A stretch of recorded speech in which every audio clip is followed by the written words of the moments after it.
আচ্ছা গাইস, তো দেখো এই যে ম্যাথটা এটা কিন্তু খুবই গুরুত্বপূর্ণ। তো তোমরা কিন্তু এগুলো মুখস্থ করো, ঠিক আছে? মানে এই যে উৎস ও প্রতিফলকের ন্যূনতম দূরত্ব কত হলে প্রতিধ্বনি শোনা যাবে।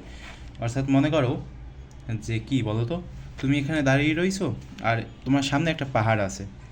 তো তুমি আর এই পাহাড় এর মধ্যবর্তী দূরত্ব কত হলে তোমার কি শোনা যাবে, প্রতিধ্বনি শোনা যাবে। তো তোমরা সবাই জানো যে এখানে উত্তরটা হবে তোমার 16.6 মিটার, ঠিক আছে? এটা হচ্ছে আমরা সবাই জানি, কিন্তু এটা কিভাবে এলো এগুলো কিন্তু আমরা অনেকেই জানি না। তো দেখো কি করতে হবে তোমাদের।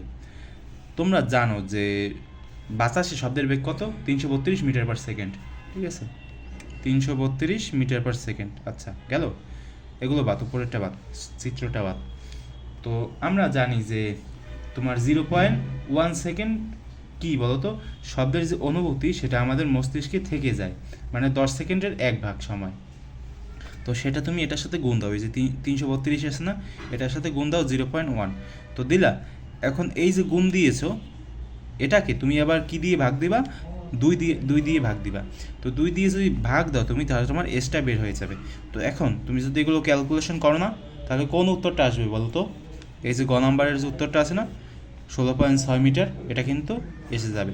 তো এরকমভাবে তুমি মূলত এই যে উৎস ও প্রতিফলকের ন্যূনতম দূরত্ব কত হলে প্রতিধ্বনি শোনা যাবে, 16.6 মিটার, এরকমভাবে বের করে ফেলতে পারো।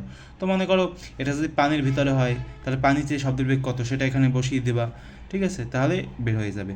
এরপর মনে করো লোহায়, লোহায় তো আমরা তো সেই ধরনের ম্যাটটা তো করি না, তো আমাদের সেগুলো দরকারও নাই।